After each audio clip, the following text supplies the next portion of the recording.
Y seguimos en modo país y ahora vamos a hablar de ciberataques y de lo que está vinculado a entidades financieras. Días atrás, hace muy poquito, hablábamos de un ciberataque que afectó al Banco Santander en particular y a la privacidad de muchas cuentas bancarias y no quedaba muy claro de alguna forma si era peligroso, no era peligroso, teníamos que hacer algo, no teníamos que hacer nada aquellos que tuvieran cuenta en el banco. Tenemos con nosotros a Pablo Andrade, él es del Consejo Central de AEBU, el sindicato de los trabajadores bancarios del Uruguay, a quien le damos la bienvenida. Buenos días. Buenos días, gracias. Bienvenido. Por recibirnos. Queremos escuchar, hemos escuchado el comunicado oficial, obviamente, del banco en su momento. Tendremos la palabra del banco también en algún momento aquí, pero ahora queríamos escuchar la voz de los funcionarios, que son los que están en el día a día, detrás de una caja, detrás de un mostrador, los que miran nuestras cuentas y los que nos asesoran en el día a día. Si hay algo que tenemos en general es la confianza con algún oficial de cuenta, con nuestro referente en el banco. Contemos qué es lo que sucedió para ponernos todos en la misma página. Bien, el primer elemento es el acontecimiento en sí, es que en España se radican los datos personales e individuales de los clientes del Banco Santander de Uruguay, de Chile y de España. Eso significa que millones de datos muy confidenciales, muy personales, de todos esos clientes están radicados en una empresa, en una nube, como se dice, que tiene determinados niveles de seguridad, etcétera, y fueron vulnerados. Hubo un acceso no autorizado, esa es la definición, ¿sí? Un acceso no autorizado a esas bases de datos, lo cual expuso a que esa información pasara a estar en manos de ciberdelincuentes. Esos ciberdelincuentes pidieron un rescate por esa información a esa nube donde están radicados. Esa empresa dijo que no iba a pagar el rescate, 20 millones de euros, y a partir de eso se genera una cadena de situaciones, que es que los datos personales de clientes del Banco Santander Uruguay hoy están en posesión de ciberdelincuentes. ¿Qué tipo de datos, para que tengamos idea del alcance? Bien, ahí tenemos un primer elemento en el cual hay una discrepancia en torno a la información que hay en este momento. Por un lado, el Banco Santander Uruguay, siguiendo un lineamiento que venía de España, minimizó el dato diciendo de que había solamente elementos de la identidad digital. Decimos minimizar porque tenemos que ser muy claros en cuál es el valor de esos datos, esa información que tienen de todos nosotros. Teléfono celular, nombre y apellido, cédula de identidad, dirección personal, dirección domicilio y otros datos que no sabemos exactamente cuáles son. Correo electrónico, por ejemplo. Correo electrónico siempre. El correo electrónico está siempre incluido. Entonces, esa es la primera parte, que es la identidad digital. Hoy nosotros sabemos que con nuestra identidad digital hacemos un montón de cosas y por lo tanto hay un primer peligro. Luego hay un acontecimiento nuevo que es el 24 de mayo, estos ciberdelincuentes ponen a la venta la base de datos que le sacaron al Banco Santander en la web.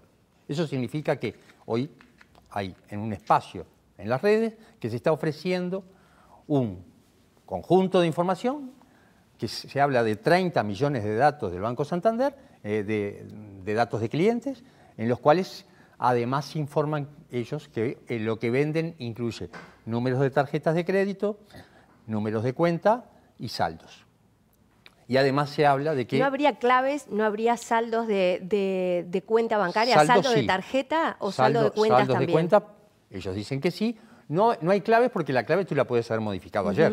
Es decir, entonces, hay un volumen de información que da una descripción muy profunda de ti como cliente. Y del perfil. ¿Sí?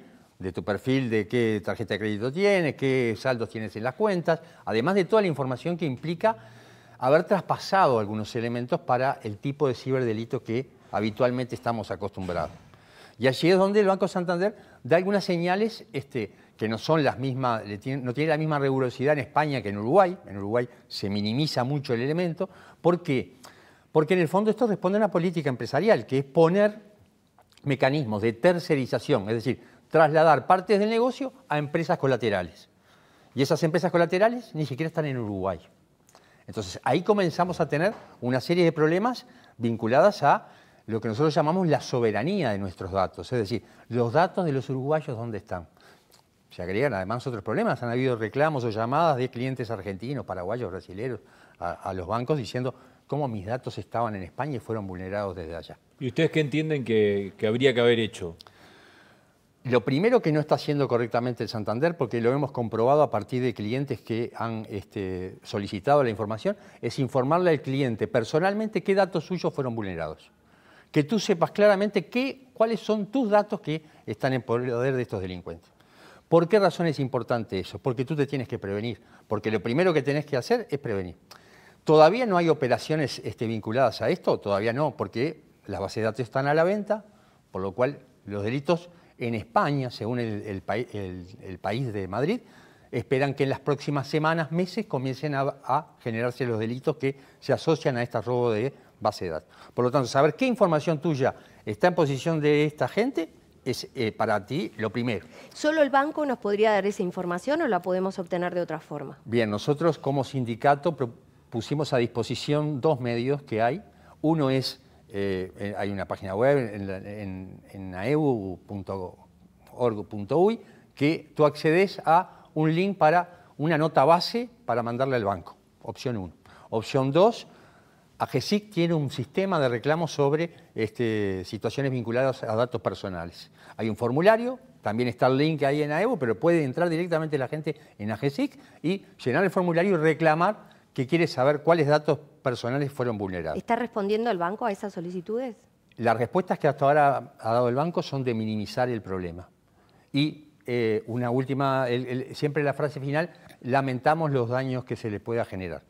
Y este es un segundo fuente de problema. Perdóneme que le haga una pregunta. ¿Minimizar significa no dan toda la información o se va por el costado y ni siquiera, porque si yo pregunto qué datos fueron vulnerados, lo que quiero que me digan fue vulnerado este y este dato? Esa respuesta no se está dando. Esa no se está dando. No se está dando, eso es minimizar. Y minimizar también es decir, bueno, que como no hay datos transaccionales, el banco no estaría Si tienen viendo. mi saldo, ahí hay un dato muy relevante, no si solo mi tiene tu nombre. número de cuenta, por ejemplo, de tarjeta de crédito. Si tiene tus datos, Sí. a ver. Los datos con los que me llaman y me dicen cómo es su teléfono, su dirección y tal, para certificar que me pueden dar información telefónica, son los que están ahí. Ejemplo 1, phishing. ¿Sí? Phishing es ese mecanismo en el cual toda la gente que tiene una cuenta o eso ha recibido un mail en el cual le dicen sus datos hay que actualizarlos o su cuenta fue vulnerada, ingrese aquí sus datos. ¿Sí? Hay gente que cae con esa información nomás. Agreguémosle que ahora ellos disponen de tu número de celular. A partir de eso te pueden decir, recibirá un mensaje con un código en su número de celular para que ingrese. Con lo cual tú entras en un nivel de certeza de ese peligro muchísimo mayor. Si además tengo tu dirección y me ponen tus datos personales, dirección, teléfono, etcétera, y te dice, corrobore que esta información sea correcta. Sí, es toda correcta. Esto evidentemente viene de una fuente creíble. Y esa es la base de la estafa cibernética. La credibilidad de alguien que no ves, que es una máquina, que está atrás, ahí perdida. Entonces, ya en ese primer elemento tenés un enorme incremento de la vulneración de los clientes de Banco Santander. En segundo nivel, con todos estos datos se puede hacer suplantación de identidad. La suplantación de identidad puede llevar a que tomen préstamos por ti, que hagan compras en línea por ti, etcétera, etcétera, etcétera. Todos esos mecanismos... ¿Qué proponen ustedes? Bien, nosotros, un dato relevante, en Uruguay no se lo está atendiendo el tema con la misma profundidad. En España están habiendo informes todos los días. Seguro, con la ley de protección de datos fuerte que tienen, las multas pueden ser millonarias. Además de la protección de datos, hay mecanismos de reclamo. En Uruguay no tenemos mecanismos de reclamo.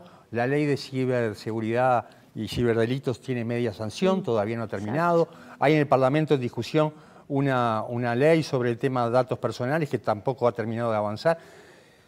Y la velocidad de los hechos a veces es mucho mayor que la velocidad en las cuales hay que responder. Por eso nosotros creemos que el Banco Santander en Uruguay en esto tiene mucha responsabilidad.